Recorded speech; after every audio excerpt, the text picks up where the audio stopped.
The following feature presentation is part of the Skywalking Network.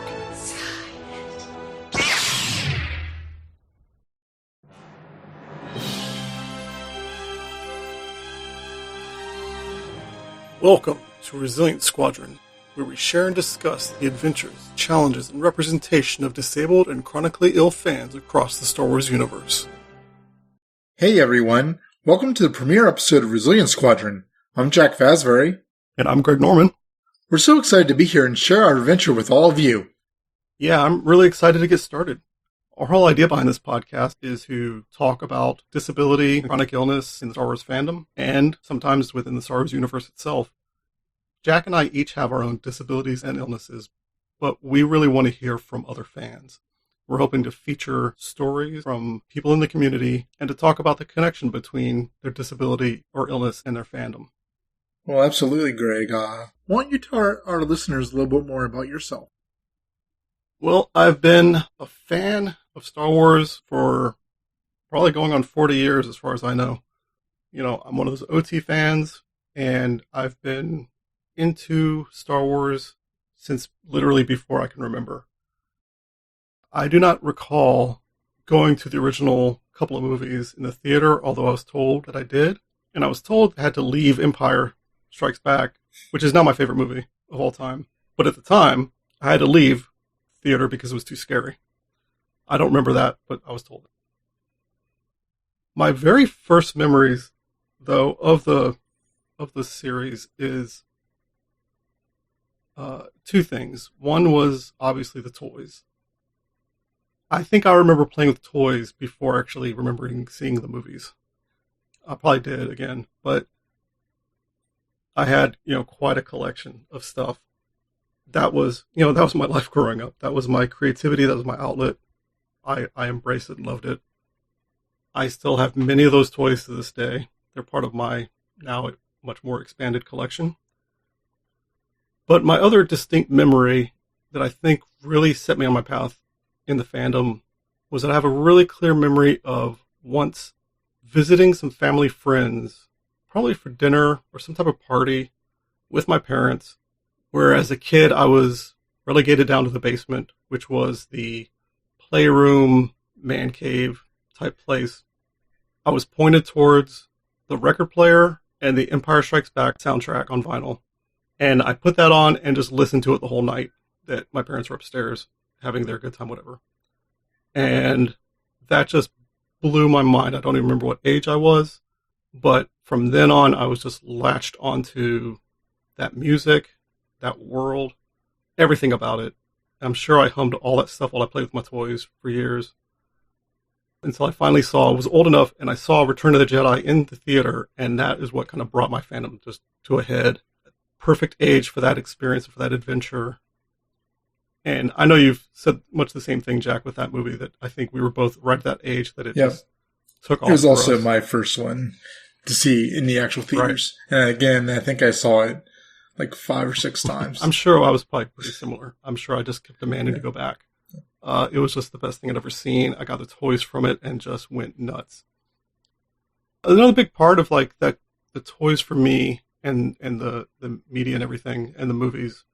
My background is that I was an Army brat with my dad in the U.S. Army, and we moved all over the world, all over Europe and the U.S. every 2 to 3 years.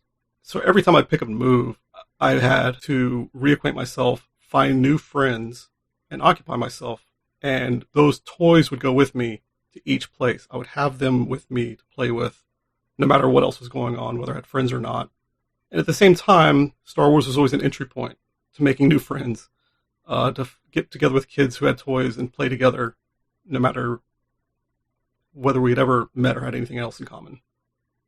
I think also that, I'd have to ask my parents this, but I bet it's probably a good reason why I have a significant collection and still have it to this day, is that they, because we moved around so much and everything else, they were pretty, they weren't rolling in money, but they would make sure I was well stocked on toys, probably to occupy me and to kind of compensate for that.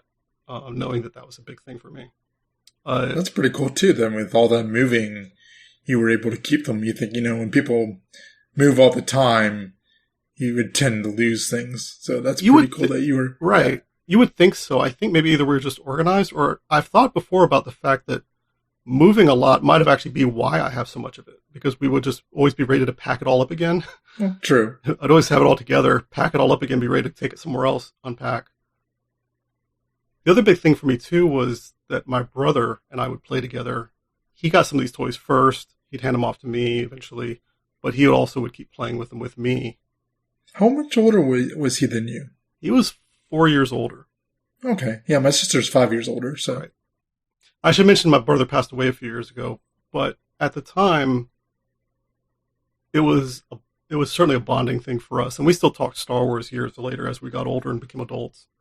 And, we had a contentious relationship, but we also had our good points. And one of those was playing and bonding over Star Wars. So I will always have those memories too. And I think that's a big part of a lot of this stuff is why I get into collecting, People can talk about you're blowing money on things, and I'm trying to be very reasonable about things that I collect. But it is that not just trying to bring back your childhood or hold on to your childhood, but that it brings to life these memories and these experiences of exploring this world and that creativity that you have as a kid.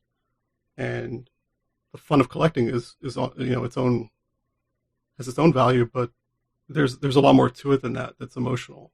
That really is you reconnecting with that feeling that I think is really, really important.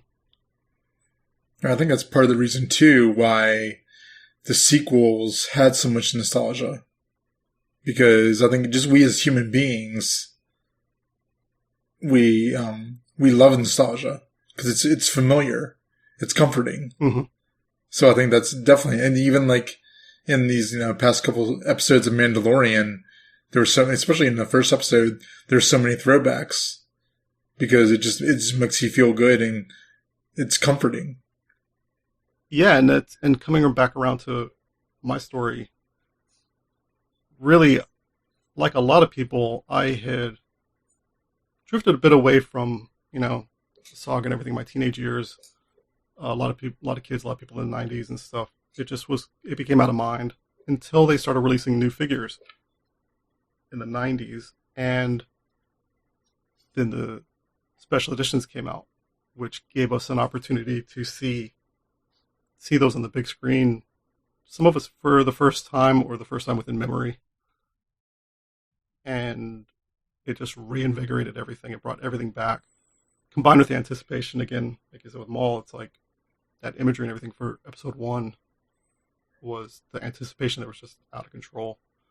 And exactly. All those things came together, probably by design, to just reinvigorate my fandom. And I've been going pretty much die hard ever since. Past 20 years or more of following everything and collecting and all that stuff. At the same time, the theme of our podcast here is to talk about how these things overlap with our other life experiences and difficulties. So in my case, I have Ehlers-Danlos syndrome, or EDS, which is a genetic collagen disorder. It affects joints, skin, nerves, and it commonly leads to secondary problems such as dysautonomia, which is an autonomic nervous system problem affecting your heart rate, your blood pressure, fatigue. It leads to sleep problems, and it leads to cognitive issues, brain fog and other problems processing information. And it also contributes quite a bit to mental health issues like anxiety, depression, and all of those things then compound each other between the anxiety, the heart rate, fatigue, sleep, all those things get caught in a cycle, just compounding each other. And so that evolved for me over the years because I was born with it as a genetic condition, but I didn't start having problems other than little weird body quirks until my teenage years when I started fainting a lot, all the time. And I think that's one of the first things I noticed, or one of the first things you had told me about with your disability was the fainting. Right. And I think the interesting thing with my understanding of my condition and my body at the time was that until I wasn't diagnosed until my 30s. Because you say that didn't you say something like it's really hard to diagnose because everyone's symptoms are different? That's a big part of it. And just the fact that it's so complex and has so many different problems related to it.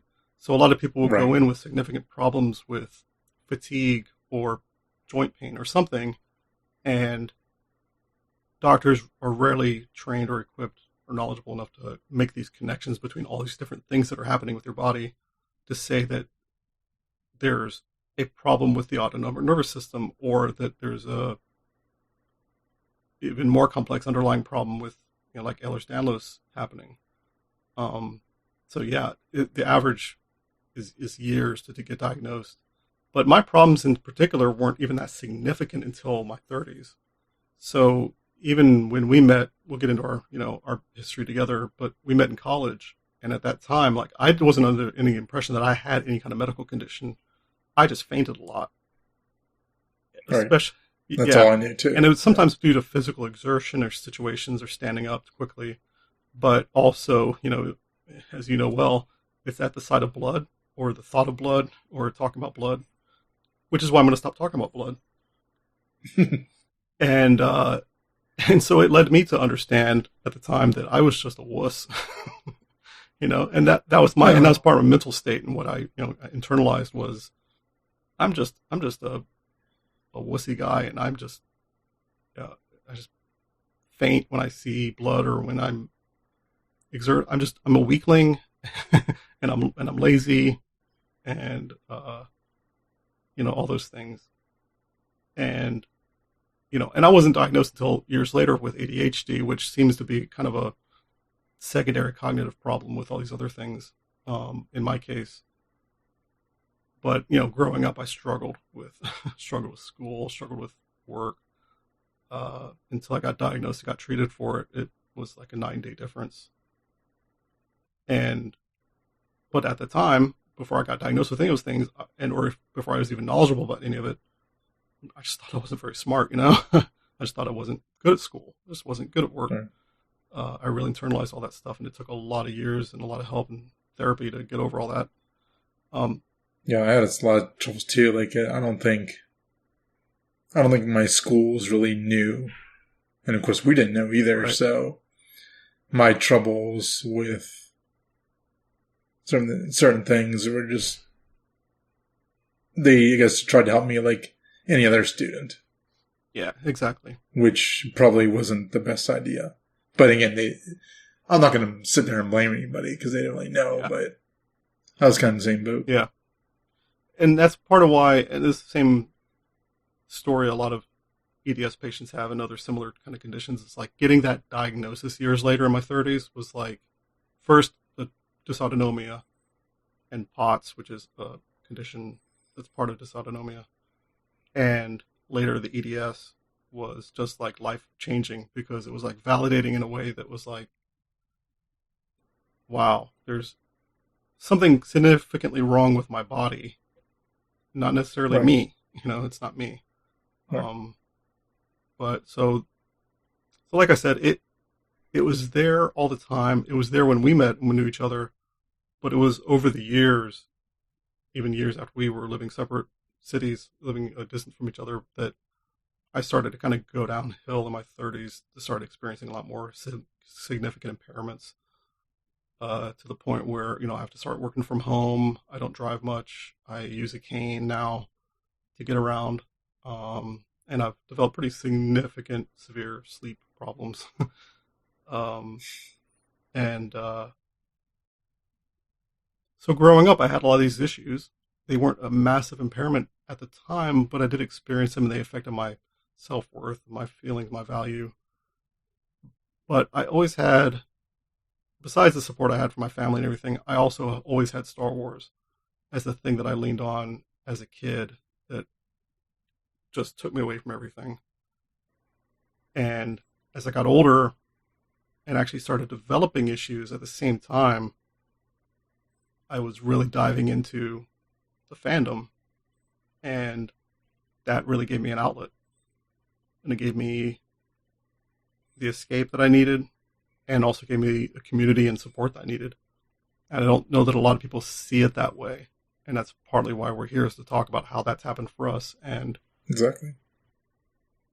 to share those kind of stories from other people. So what about you, Jack?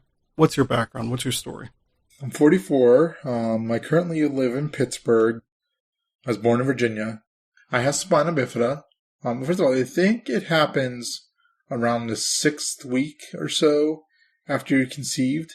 And that's when your spinal cord starts to form. And if you think of your spinal cord as a sheet of cells, well, then when it forms a sheet of cells, it rolls into the spinal column. But when it connects, the two ends connect, there's part of it where it doesn't connect completely, and a hole is left. Basically, wherever that hole is down is where the damage is done. My hole was around L4 and L5, so pretty low in the spinal cord. I do use a wheelchair. I'm paralyzed from the waist down. It's really weird too, because from the waist to the knee, my sensation is all over the place. It's so weird. Some parts I can feel everything. Some areas I can only feel temperature. Other places I can only feel pinching. And then places I can't feel anything at all. I can walk with full leg braces and crutches. And Greg, when we met, I had my wheelchair, but a lot of times I would use my braces and crutches. Right. You were actually taller than me, yeah. Even though you use a wheelchair. Oh, yeah. That's actually a really funny thing, because, especially when I meet people in my chair, and even if I've known them forever, it's they see me, because I'm probably about 5 foot in the chair, maybe. So when I don't use my braces and crutches anymore. But when I did, and I would stand up and I would go somewhere with them, oh my God. It was totally mind blown. Right. I probably, one, that I could walk, but two, was oh my God, you're so tall. One of the conditions with spina bifida is called hydrocephalus. And if you're not familiar with hydrocephalus, basically what it is your brain produces too much cerebral fluid that can cause brain swelling, which, isn't really a good thing. So I have this thing called a shunt. Actually, I have 2 shunts. All a shunt is a tube that goes from my brain into my stomach cavity, and it helps drain the excess fluid so my brain doesn't swell. So it's funny, it's you have too much fluid in your brain. I don't have enough sometimes. Want to share? Different fluids, so I don't think it'll help. Yeah. But yeah, often my problem, essentially with the postural orthostatic tachycardia, is that when I stand up too quickly, my blood drops because my legs don't maintain tension to keep the blood flowing through my body. Blood leaves my head, and I faint. So what was it like for you growing up with that? It wasn't really bad. I know a lot of my peers got bullied and didn't really fit in. And I never really had that problem. Matter of fact, I think the only time that I was being bullied or somebody was saying stuff about me, one of my friends threatened to beat him up. My first love of Star Wars, Jedi, is absolutely my favorite. Even today, it's still my favorite film. And that was the first film, like I said earlier, was the first time I ever saw in the theater. And I think, again, I saw it probably 5 or 6 times. And it just really had an impact on me.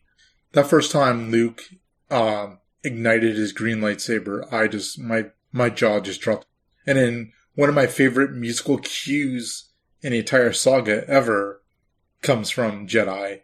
And that's the moment when Luke is hiding from Vader, and Vader's trying to get into his head. Yeah. And he's like, well, if you won't join this dark side, then maybe she will. And then he screams and just goes crazy. The chorus picks up. Yeah, the chorus goes, That's probably one of my and favorites I just, for sure. it's amazing. I mean, there's so much great Star Wars music, obviously, and we'll get into that a little bit more, our experience with that. But yeah, that's my favorite cue. I remember when they announced the special editions, and that's all we talked about forever. We're like, oh my God, they're gonna add this and this and this, and it's gonna be so cool. And I think what I enjoyed most about the special editions is just seeing all three finally in the theater. Like I didn't even care that they weren't the original theatrical versions. It was just cool seeing them. And I remember too, our first shared experience was when I came up to your place and we saw Attack of the Clones in IMAX at one of the local museums. My first experience with Star Wars video games was a good old-fashioned arcade. Oh my God. I still love that to this day. Even with those graphics. You put it in front of me right now, I would see you in a couple months. So should we talk a little bit about our friendship? So you and I both attended Radford University, and we both lived in the same dorm. Yeah, I think we kind of gravitated towards each other, I think, over playing video games and things. And very, very early on, we found the Star Wars connection and clicked over that. Exactly. And art. I was going to say, and then art. But mostly Star Wars, yeah. Yeah, I mean, you were an art major, and I was an art minor. You know, I specifically remember that we did animation together. Yep, exactly. And that is a big interest of both of ours. Video toaster. That's right. Yeah, so that was around the time that the special editions were coming out, which is a good opportunity for us, the first time for us, in some of those cases, to see those movies on the big screen. And I remember one of them we went to, I'm pretty sure it was Empire, but my wife had come out, my fiance at the time, came out to visit, and we all went. Yeah, the prequels then started coming out after we left college. Right. And then it was more of a matter of us talking about the whole time. But we were talking for a few years in advance. We had that shared anticipation of the prequels and following every bit of news and rumors and everything else and artwork that was released. You know, we were just obsessed. Exactly. So we're sharing that stuff all the time. And we do that to this day, talking about the new releases and what's coming and rumors. And yeah, I know that we saw, for the most part, the prequels separately because basically moved away by that point. But I do remember that with Attack of the Clones, you were living in Lynchburg at the time, and you came and drove out to visit us in Virginia Beach so we could see it at IMAX. Right. You know, the quality of the IMAX might be questionable, being So yeah, I mean, at that point, you'd moved up there to Pittsburgh earlier. I moved to Pittsburgh in 2003. Yeah. Right. So that was right before Revenge of the Sith. And a few years after that, like, I think I'd realized when we were starting to talk about some of this stuff recently that, like, with one exception, all of our get-togethers over the years, it's almost like we use Star Wars as an excuse. Exactly. I didn't really think about that way. And it's not that we wouldn't get together otherwise, but you kind of need something to, given how difficult it is for each of us to do that, to travel, the costs associated with it, having something to aim for. Exactly. And we're like 7 or 8 hours apart from each other too, so. Yeah. And, you know, it's a lengthy drive. So, but yeah, I think it was in 2008, I came up there so we could go see Star Wars in concert. Yep. Yeah, because I remember they had a contest on Facebook where you could win 2 free tickets, and I won. That's right. Yep. So now I was like, hey. That was meant to be. Yeah, exactly. It's like, hey, Greg, well, I won tickets, so we made it happen. Yeah, I mean, and at that point, you know, it's when I'm just going to drive and just crash at your place, and you've got free tickets. The costs become negligible. And that was conveniently also, that was before most of my severe symptoms really set in. Right. It was around the time that it was starting to become an issue, and I remember it being a great time for that to happen. Like, that was really good for me at the time. Good. In a way that the later thing we're going to talk about also I needed to get away Right. from my work situation. So then last year you got sneaky. Let's go back, like 4 years? When Disney announced a little thing called Galaxy's Edge, I think. Mm-hmm. At that time, it's a pipe dream because we have financial limitations, physical limitations, and it really probably wasn't going to be a possibility. It was about maybe like a year and a half, maybe a little bit more ago, that I came into some money through an inheritance. Mm-hmm. Well, Greg and I have always talked about doing a trip somewhere. My initial thought was Celebration. Oh, right, yeah. But the thing was, I physically got my money like a week after they decided the date. So then I was like, well, okay, I guess Galaxy's Edge it is. So I kind of conspired with Greg's wife for a while because the plan was to go on his birthday. Right. So it's like, does he have any big workload do you know of? Or can you at least make sure that his schedule is going to be free? My original plan was to actually just show up at your place. I remember you told me that. Hey man, what's up? Happy birthday. And then just take off and go. But then I figured, that was just too much. So the end of June, we talked on video and I was like, hey man, what are you doing on your birthday? And he's like, I don't know. I was like, so you want to go to bed too? And he's like, what? Okay. And I was like, no, do you really? No, we're going to Batu on your birthday. And all I was thinking was like, you can't afford that. Right. And I explained, I didn't rob a bank. I didn't do anything illegal. But yeah, I just came into this inheritance. And that's exactly what I wanted to do. We've always talked about a road trip for years and years. And we've been talking to Galaxy's Edge for the past 4 years. So it's like, we're doing it. And for the next 2.5, 3 months, that's all we did was plan, and talk about it. Obsessed over it. Really. I mean, exactly. All my mental free time. Yeah, exactly. And I remember, too, that's when it reinvigorated my love for art because I started making us datapad phone cases. Right. And which is so cool. Yeah. And I just want to make sure that was something, that was one little physical present I could give you. Yeah. Yeah, and we went, we had a wonderful time. We built 2 lightsabers. We rode the Falcon like 3 or 4 times. Mm-hmm. We didn't give Chewie a hug. I know. But yeah, I mean, it was a challenging trip, a combination of a wonderful experience and a difficult experience. And it was also really insightful for opening. We obviously already have our own experiences and see what things are like. And we know that Disney World and Disney in general are great at accommodations. They're a great right. model of that kind of stuff. And I know later on we are going to go in depth about our trip and talk about the experiences, especially with the difficulties and the accommodations of going there as a disabled person. Yeah. And, kind of give you guys an idea of what we went through and then hopefully help you plan your trip if you're ever want to go to Disney World, especially.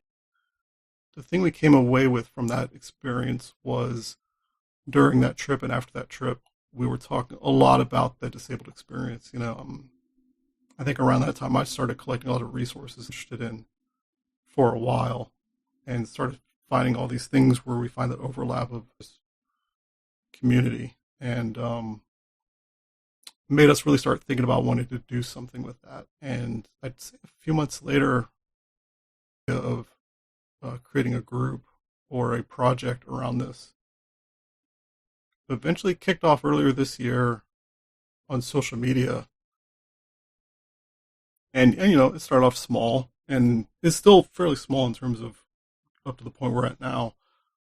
But we've had amazing response from a small handful of people who the idea really clicked with and who. I know you said you did a bunch of research about, is anybody else doing this? Yeah, when we first started talking about it, I guess that was one of the surprising things. I have collected over the years lots of articles, conversations, and discussion on Twitter and forums that I've come across that I just want to keep for reference, talking about disability, the media, and the fandom. But I had not seen anywhere that was focused on that, and I was quite surprised by that. There were no groups organized around that topic, which is common in a lot of fandoms. And certainly no podcast. Yeah, and definitely no podcast. So, Greg, before we go any further, I do want to give a huge shout out to Richard and Sarah Wolosky from the Skywalking Network. Yeah, because they've given us a platform and an opportunity out there. And to reach so many more people. Yeah, I don't think it would have happened without them. Right. So thank you, Richard and Sarah. Really appreciate it. Thanks a lot. So now we've talked a bit about ourselves and introduced the show. We're going to get into our first main part of the show, which is our Resilience Squadron status report. And our goal here is to talk about some of the recent events and news and releases in the Star Wars universe and look at them from the perspective of our themes here around disability, illness, things like that. As a monthly podcast, we're not going to be covering every news item that has happened between shows, but we're going to look at whatever recent things have come out or have happened that we feel are worth discussing. Yeah, and that have impacted our communities especially. So yeah, the big thing happening right now is The Mandalorian. And we're, at the time of recording this, we just got chapter 11. The Heiress. Yeah, The Heiress, which, hey, live action Night Owls have saved 2020 to me. Yes, absolutely. And thank you, Bo-Katan. Exactly. Thank you, Katie Sackhoff. But one of the big things about Mandalorian, there's a couple different topics that we want to touch on that are sort of relevant to what we're discussing. And one of the first ones is that we were really happy to see this season the return of the Tuscan Raiders, and especially their use of sign language. When they appeared last season on the 5th episode, a lot of people were pleasantly surprised to see Tuscans using sign language to communicate. And it became especially interesting to find out that a deaf actor, Troy Kotzer, had not only been hired to perform that role, but help develop the sign language. My understanding was that a cast member who knew signing had the idea of using it for the Tuscans and suggested and brought in Troy, who then worked on developing the unique language. It's not ASL or any other language. He actually has created a Tuscan signing language for the show. And so it was exciting to see in the first episode of the season, not only to see the Tuscans back, but to really dive into that use of signing for communication between cultures who didn't speak the same language, and for other purposes, for communicating across distances and things like that. And the work that Troy's done and how they've involved Troy in the storytelling itself is a massive achievement, I think, in terms of representation that I don't think we've ever really seen before in Star Wars. Until you had said something, obviously I knew they used sign language, mm-hmm. but I had no idea that it wasn't ASL. Yeah, and I think even great. Right, and I think even more so, they did all that, and then also took it to another level in terms of story. Exactly. The actual the communication theme that they were dealing with there they were able to explore it even more deeply. Absolutely. The other thing that's happened in the fan community in the past week related to Mandalorian was in the previous episode. The Passenger. There was a bit of storytelling involving the child eating the frog lady's eggs. Knowing that these eggs have been built up as precious to her and being like the last of her line, seeing the child eat them was intended as a comedic effect, but it didn't work for a lot of people in ways the creators apparently did not expect. And at least some employees of Lucasfilm didn't seem to take it very seriously once they heard about it. In particular, many women shared that they had a real emotional reaction to the episode, and that it brought up their own health trauma, especially around difficult pregnancies or even miscarriages. And some people brought up in vitro fertilization, which is really similar in some ways, and which is a really difficult and emotional experience involving eggs. And while I think it's important to hear from the creators about their intentions, it's really important to listen to those fans who are impacted by it, because their feelings are all entirely valid. Absolutely.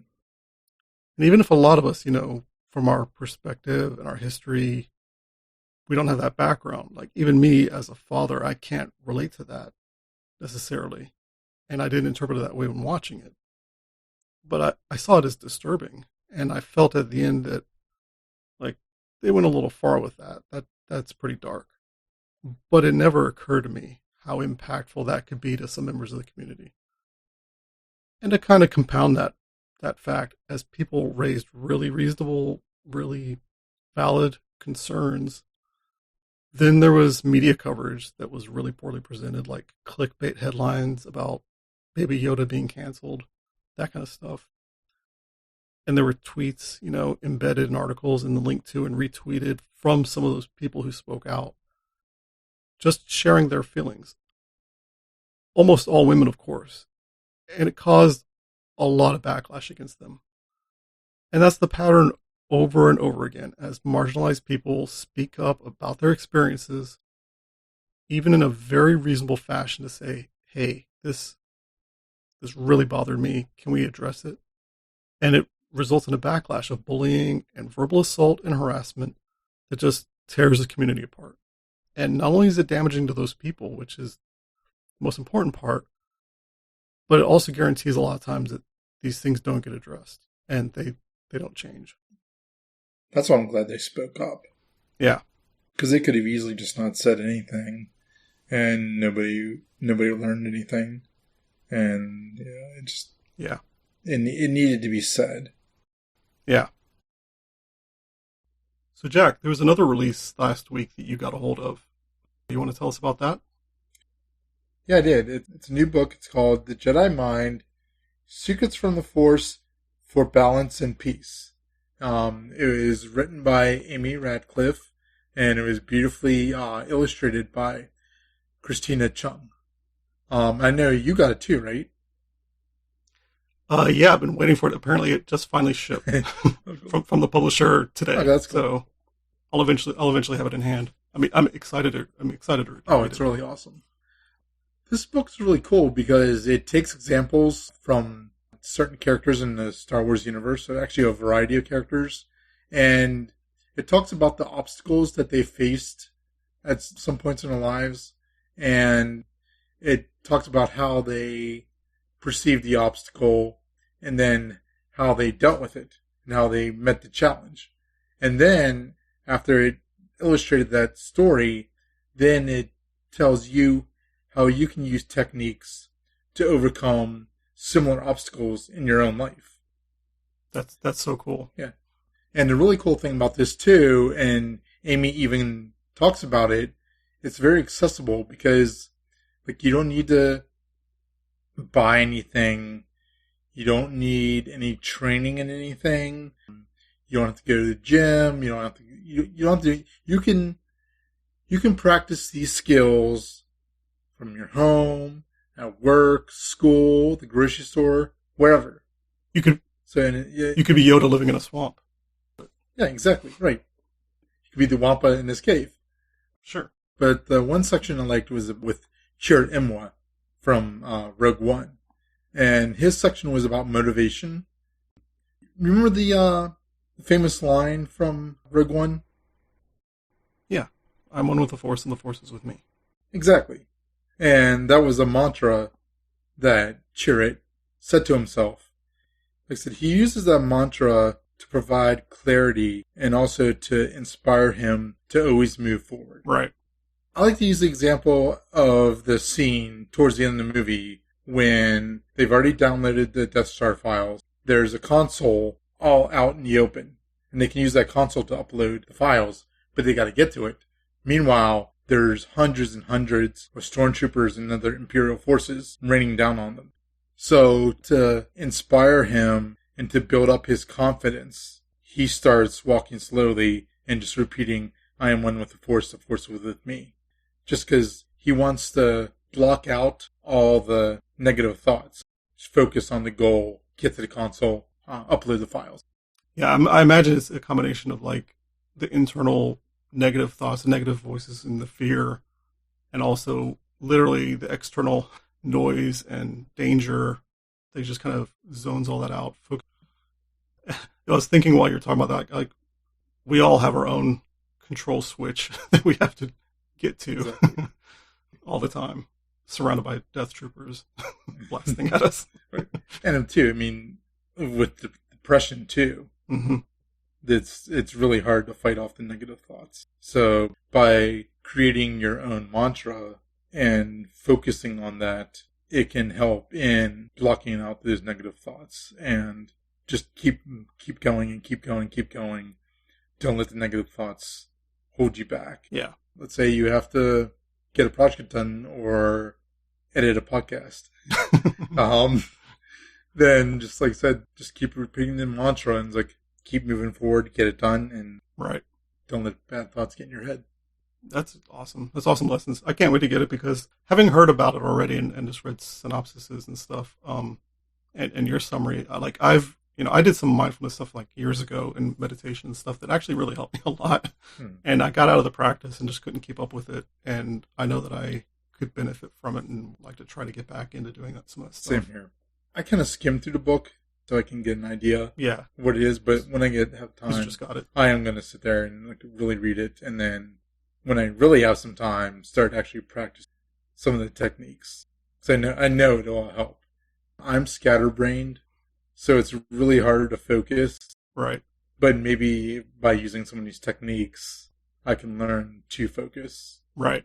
And maybe as we're both referencing that and trying to dive into some stuff, we can kind of provide some updates on the show, future episodes, how things are going. Right. Oh, I definitely want to go. Once you get your copy and we both read it, I definitely want to dive back into it in a future episode and have a whole entire segment. Yeah. Definitely taking the teachings and the practices of the Jedi and applying them to our everyday lives, which this book does quite a bit.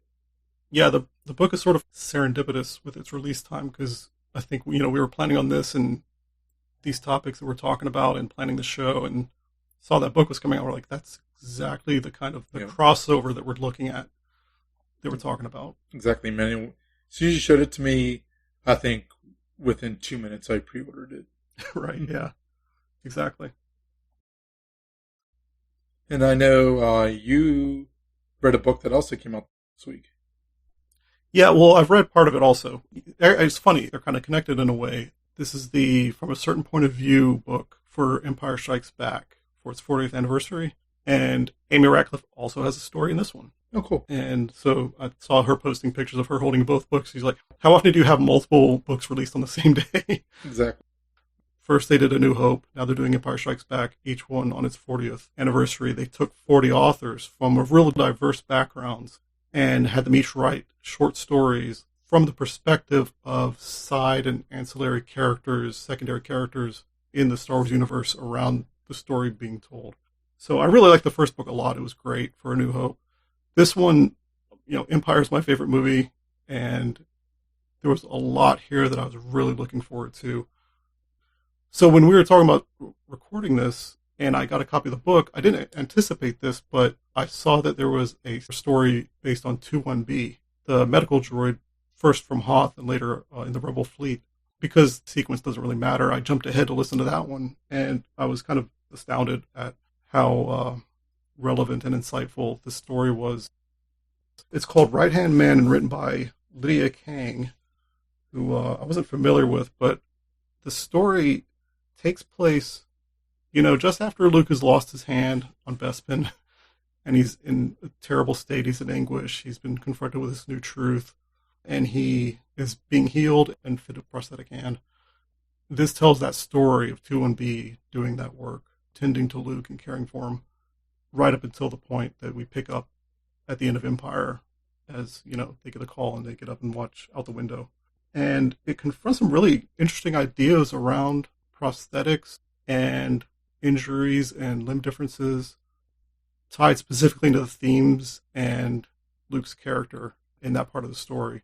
Like, one of the main things that it deals with that 2-1B kind of tackles is the issue that Luke, to a degree, actually doesn't want a prosthetic at first, because he feels like this injury he feels he deserves it. He feels like he has made a mistake and that he screwed up and failed, and that he deserves it as a sort of punishment, which I'm sure anyone who deals with limb differences and injuries like that, or prosthetics or anything, it's not a matter of deserve. It's not a healthy perspective, I don't think, is my feeling and my understanding of it. But you can see how he can feel that way in the moment. And right. It's a traumatic event. Yeah, he's traumatized in the story, and that's really interesting. And you can see his perspective and how his perspective shifts as he talks to 2-1B. And I want to talk about this without spoiling the story itself, knowing we know the story, but in terms of the arc of this particular short, 2-1B essentially has to bring him around, and explain to him the idea that this is a tool. Machinery is not good or evil. They actually bring up Vader, knowing that Vader is kind of renowned as being mostly cybernetic. Yeah, it has Luke comparing himself to Vader in that moment, which is kind of a foreshadowing of how he later develops that perspective and that comparison, especially late in Jedi, where he starts to reflect on how he's becoming Vader. And it made me really kind of look at that in a different light, knowing how he's gained his perspective of the limb as being part of him, but it's a tool that he can use, just like any other tool that we use, like a wheelchair or eyeglasses. And that's some of the analogies that 2-1B uses. It made me think more that he was thinking along those lines. The fact that Vader was the way that he wasn't a good or evil thing. I don't know. It gave me some things to think about. Yeah. It's interesting that you bring that up, because there's a very similar section in the Jedi Mind where it talks about Kanan, and this is from Rebels, obviously, and he had just lost his sight, and he's obviously trying to, same thing, a traumatic event that he now has to deal with, a permanent thing, and so he's meditating, and through his meditation, he ends up communing with the Bindu. Right. And the Bindu is saying, yeah, okay, you lost your sight, but similar to your story, it's not inherently a good or bad thing. Right. It's going to depend on you, how you deal with it, and what you choose to do with this new situation. Yeah. I can relate to that in the sense that, like, with my illness, I took a long time to get to a point of acceptance where I wasn't angry at my illness because there's no point to it. It's not a conscious thing. It's just, it happens. It's a fact. And you can't change it. I mean, you can't change it. Right. So, you can kind of accept it, but also look at it in a different light, touch on. Right. Same thing with me. I mean, I see a lot of my peers with spina bifida, and they just, like, given up. Not really giving up, but, I think they let their disability consume them. The way I look at it, and me, I always use my humor. Right.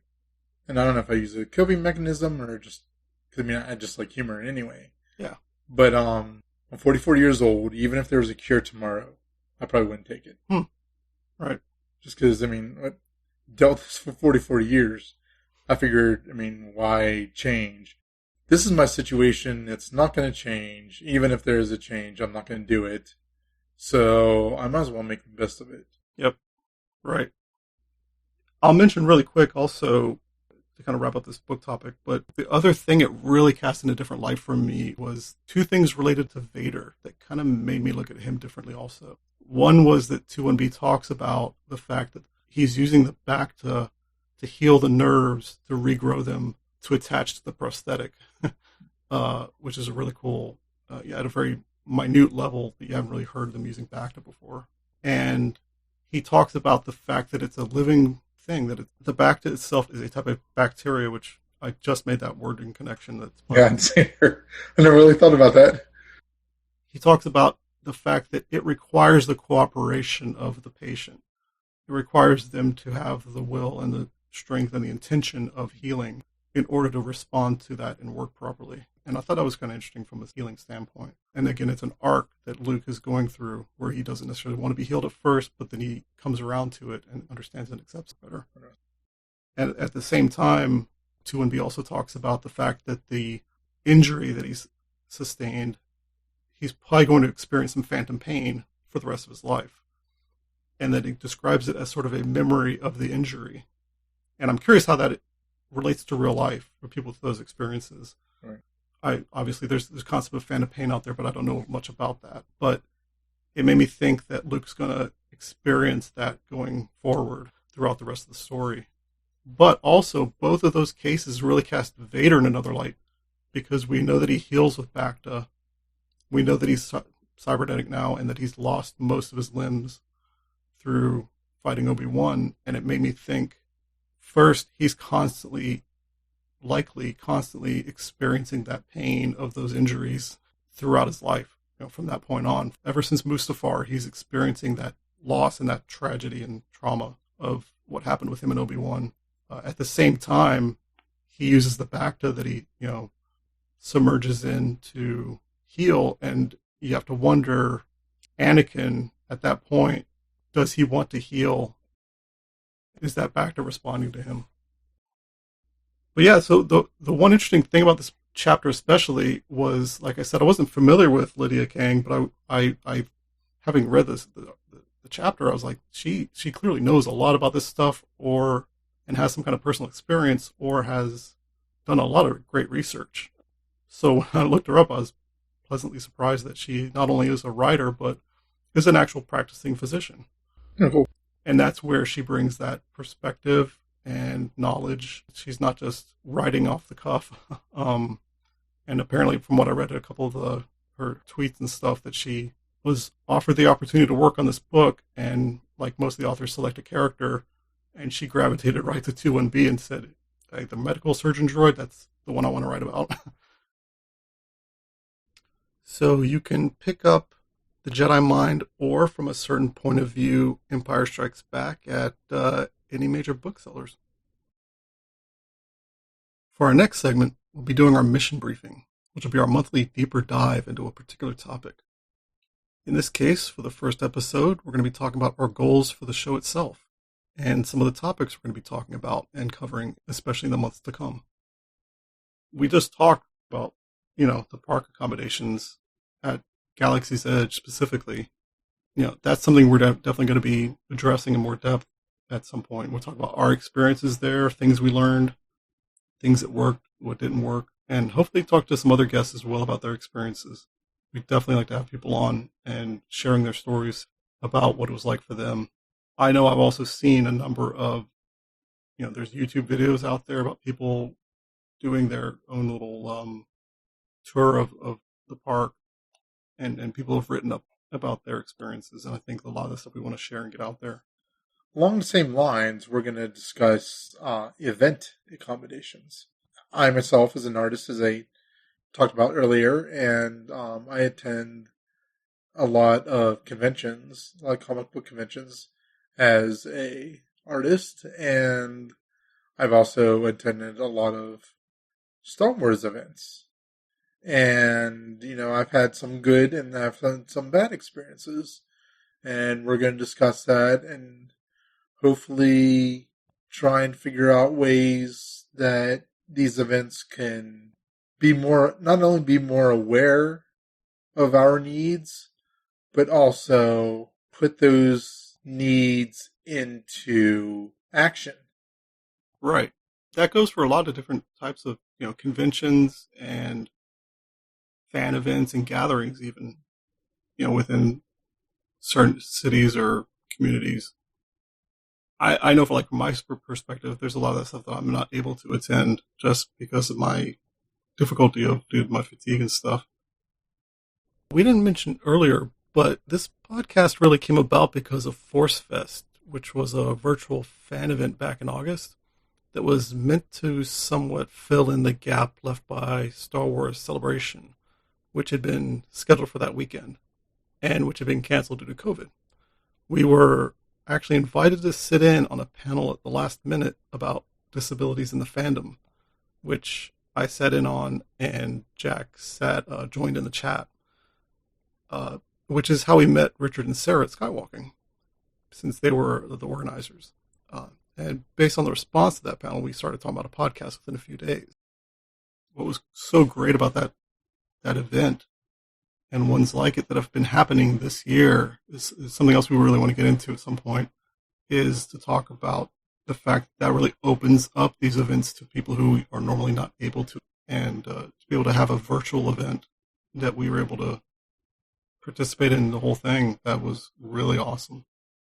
And one thing we really want to get into too that relates to all these things is the idea of representation, because a lot of times the way we see improvements in accommodations, taking disabled and ill needs into account, is through people participating in the creation of those places, not just being, consulting or being listened to, which is not always even the case, but actually being part of the creative teams behind both physical spaces and the media. All of that has a major impact on the ability of people to see themselves and to be able to take part in these things. So we really want to highlight cases in which we see representation in front of and behind the cameras, and in the pages of books, etc., all those things. In terms of representation of disabled experiences in the media of Star Wars, in the Star Wars universe, it's been really hit or miss.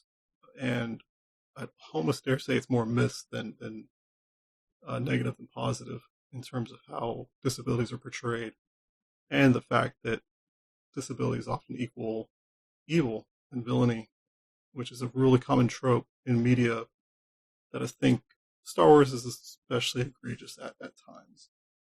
And as we gave the example earlier of Troy Kotzer being involved in The Mandalorian as the Tuscan people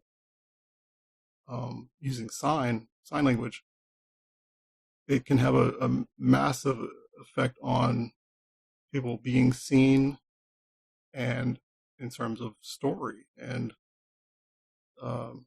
stories that are being told. And we'd really like to see more of that. We also really want to talk about accessibility in terms of games and other media, especially you've probably seen, Jack, too, in the gaming world. There have been a lot of improvements in accessibility. I remember, back in the day, they might have one extra option. Right, yeah. But now, and I know this isn't Star Wars related, but in the new Spider-Man game, there's 15, 20 accessible options in that game. Right. Which is just unbelievable.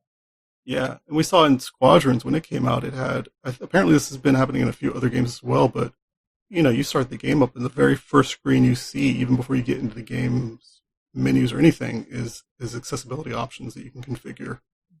And that's amazing because it lets people right off the bat configure the game to their needs, and really enhances their experience and ability to even participate in that game.